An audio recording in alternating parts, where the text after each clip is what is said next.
Виненият туризъм в Гърция не представлява просто една альтернативна форма на туризъм, а стратегически инструмент за устойчиво развитие.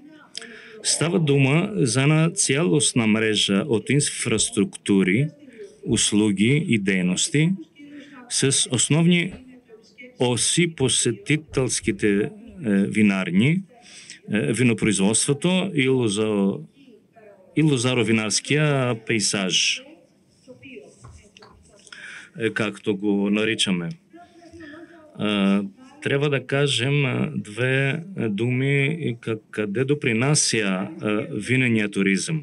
Подкрепя устойчивостта и развитие на местните икономики.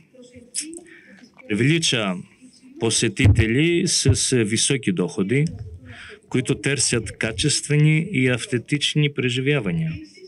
Също така засилва екстровертността на гръцкото винопроизводство, като едновременно съхранява и популяризира културното и гастрономическото наследство на страната ни.